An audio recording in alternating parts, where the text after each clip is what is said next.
Vocês já devem ter visto bastante coisa ao longo dos anos sobre a guerra da Síria e tal, mas quantas dessas coisas foram contadas sob o ponto de vista de uma criança? É isso que a gente vê nesse livro aqui, ó. Querido Mundo, a história de guerra de uma menina síria e sua busca pela paz, de Bana Alabed. Eu sou Manu Mairink e esse é o Alguém Viu Meus Óculos. Querido Mundo é o relato de uma menina síria durante a guerra, uma criança. Ela até os 3 anos de idade viveu uma vida muito feliz, do lado da família, do lado dos amigos, e aí tudo foi interrompido com o início lá dessa guerra civil na Síria. Durante os 4 anos seguintes, a Bana viveu em meio a bombardeios, em meio a destruição e medo. Ela chegou a ser cercada com os seus pais e os seus irmãos mais novos em Alepo, que é a capital da Síria, com pouco acesso à comida, a medicamentos, enfim, a ajuda médica, a água e todas as outras necessidades básicas. E aí, quando as situações ultrapassaram o limite do extremo, ela começou a usar o Twitter para poder pedir paz, mobilizar pessoas do mundo inteiro sobre aquela situação, né? Que estavam ali envolvidas e tinham preocupação com aquele tema. Ela acabou viralizando e virou assunto por todo o planeta. E esse livro aqui, Querido Mundo, é escrito pela Bana numa linguagem simples e uma linguagem bem reveladora da visão de uma criança diante de um conflito tão intenso. Mas também tem aqui cartas escritas pela mãe dela. Então, a gente vê como que a mãe, uma mulher adulta e mãe, né, tá vendo tudo aquilo acontecer com uma criança, né? Aqui ela obviamente foca na Bana, mas ela tem outros 2 filhos menores ainda do que a Bana, então a gente vai entendendo como que uma pessoa adulta e mãe visualiza esse conflito dentro desse contexto. E aí esse livro aqui, Querido Mundo, ele é tristemente inspirador, se a gente pode falar assim. É triste porque ninguém, muito menos crianças, deveriam lidar com esse nível, esse grau de violência, passar por esse tipo de coisa. A Bana perdeu a melhor amiga, perdeu a escola que ela estudava, perdeu a casa que ela morava, perdeu relação com parentes que precisaram fugir, perdeu a casa dela, né, como eu falei. Então, assim, no livro a gente vai acompanhando o amadurecimento muito precoce de uma criança tão novinha que não entende o que está acontecendo, e ao longo do livro a gente vai vendo como ela passa a entender, passa a reconhecer bomba, passa a saber o que fazer, passa a ver que precisa cuidar dos irmãos mais novos, passa a ter medo pela vida da família, enfim, ajuda os adultos a sobreviver. Muito triste, mas também muito inspirador, como eu falei, porque mostra como a esperança sempre se fez presente na vida da Bana, e aí aqui eu acredito um pouco a uma inocência infantil mesmo, né, de alguém que não tem exatamente um grande parâmetro sobre o que está acontecendo, então ela tem muita esperança de que essas coisas vão mudar. E ela usou esse sentimento da esperança para chamar a atenção das pessoas do mundo inteiro através dessa conta no Twitter, né? E para o tema das crianças refugiadas e crianças vítimas de guerra. E é muito triste acompanhar como a Bana viveu uma vida tão curta sem guerra, né? Ela tinha só 3 anos quando a guerra começou. E a partir daí as coisas foram, enfim, saltando a níveis estratosféricos de violência e de tensão. A vida dela sem guerra foi muito curtinha, né? E a separação da família começou quando os avós foram morar do outro lado da capital. Era uma capital agora dividida, o outro lado estava um pouco melhor, de médico, tinha menos bombardeios, os avós foram pro outro lado. E a partir daí começa essa divisão, porque você não conseguia transitar entre os 2 lados com facilidade, chegou uma hora que isso ficou impossível.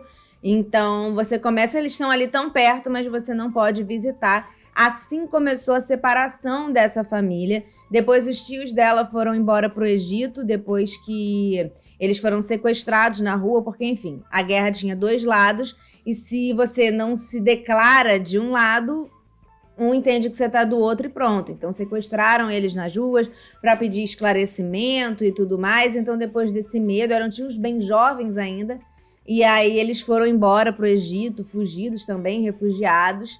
Então já houve uma outra separação aí também da família, né? E aí a gente acompanha aqui o passar dos anos e como as bombas, por exemplo, vão se intensificando. Então primeiro elas tinham alvos um pouco diretos, assim, específicos, estratégicos, e depois essa estratégia muda para as bombas começarem a cair em cima de filas de pessoas que estavam lá para receber ajuda humanitária. Então as pessoas se juntavam para receber comida de quem estava ajudando, ou em volta de um ônibus que ia levá-las para fora do país, a galera jogava bomba ali em cima para matar pessoas mesmo, sabe? O objetivo era exterminar pessoas como arma de guerra. E uma criança ali de 5, 6 anos vivendo tudo aquilo. E ela conta, como eu falei, né, como ela sabia diferenciar os tipos de bomba.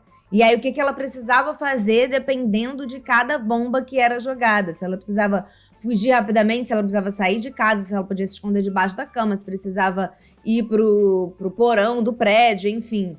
O que ela ia entendendo, ela começou a entender que tipo de bomba era e o que ela devia fazer com 6 anos. E aí, como eu falei, matar a população era uma arma de guerra sendo usada. Você não matava mais só os seus inimigos, mas toda a população daquela região para mostrar o seu poder. Então, isso era diretamente por meio de bomba. Você joga a bomba e mata as pessoas, ou e também tiros, ou indiretamente, por meio da limitação de qualquer tipo de recurso, bombardeando hospitais, bombardeando escolas, bombardeando supermercado, fechando estradas, impedindo o acesso de comida, de água, de medicamento. E aí, depois que a Bana ficou reconhecida pelas redes sociais, né, assim, foi já no pouco tempo antes dela conseguir ir embora, mas ela ficou reconhecida e, obviamente, dentro do país também isso começou a ser falado, a casa dela especificamente vira um alvo mais direto, né, a guerra, os lados da guerra querem exterminar também a própria Bana. Pouco tempo depois, graças a Deus, ela conseguiu ser resgatada, ela, a família inteira, conseguiram entrar no ônibus e fugir pra Turquia. Esse aqui, ó, um pouquinho do livro, como eu falei, ó, tem aqui essas partes assim, não sei se vai dar pra ler direito, são as falas da Bana, e tem as partes que estão em itálico, assim, são as falas da mãe dela, ó. Eu não sei, a menina dessa tá focando, gente. As falas da mãe dela estão em itálico, são cartas que ela escreve, então elas estão situadas assim, a gente lê uma parte da história, e aí tem as falas da mãe com relação a isso que a Bana acabou de contar sobre o ponto de vista dela. E aí tem bastante foto também, ó. A gente tem aqui, ó.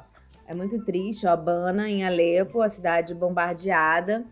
E a Bana aqui. A Bana brincando, ó, antes da guerra, que com o pai. Depois a gente já tem aquela foto da guerra e tudo mais. Bombas e tal. Muito triste, assim. Claro que tem imagens mais gerais da Síria também, isso você encontra na internet com facilidade. A escola dela totalmente bombardeada. Então, muito rapidamente, crianças perdem acesso à educação também e tal. Enfim, gente, aí aqui ó, a mãe dela, Fátima. Escreve Fatemá, né, com H no final. A Bana saiu de Alepo em dezembro de 2016, resgatada por uma ONG turca, como eu falei, né? Quando esse livro aqui foi lançado, a Bana tinha 8 anos. Hoje em dia ela já tem 14.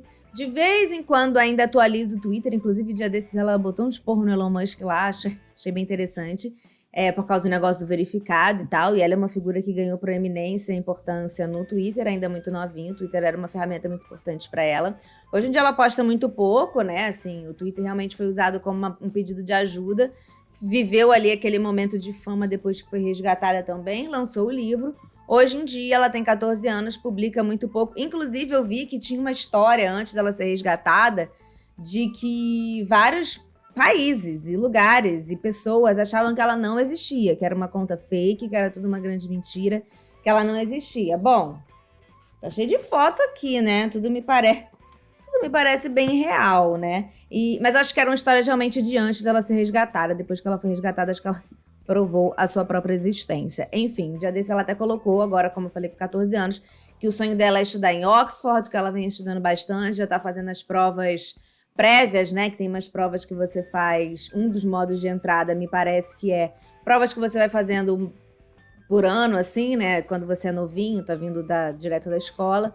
Provas por ano, ela ia fazer a prova, a primeira, a segunda prova, sei lá. Ela tava empolgada e ansiosa, então foi um dos últimos tweets dela, isso foi agora no mês de julho. E é isso. Lembrando que minhas redes sociais estão aqui na descrição e esse vídeo sai primeiro para apoiadores. Então considere apoiar Alguém Viu Meus Óculos, permitir que a gente continue fazendo vídeo, não só continuar fazendo vídeo já como é feito, mas melhorar a qualidade de imagem, de luz, de som, melhorar o tipo de conteúdo, poder fazer mais conteúdos externos fora de casa é um grande sonho. Para isso a gente precisa de quê? De dinheiro. Então, se você puder colaborar com Alguém Viu Meus Óculos, entra aqui no Apoia-se, R$5 por mês. E com esse valor você recebe um vídeo exclusivo por semana. Esse vídeo fica disponível apenas para apoiadores durante um mês e depois ele abre para o público em geral. Por favor, considere nos apoiar. É isso, beijos e até o próximo vídeo.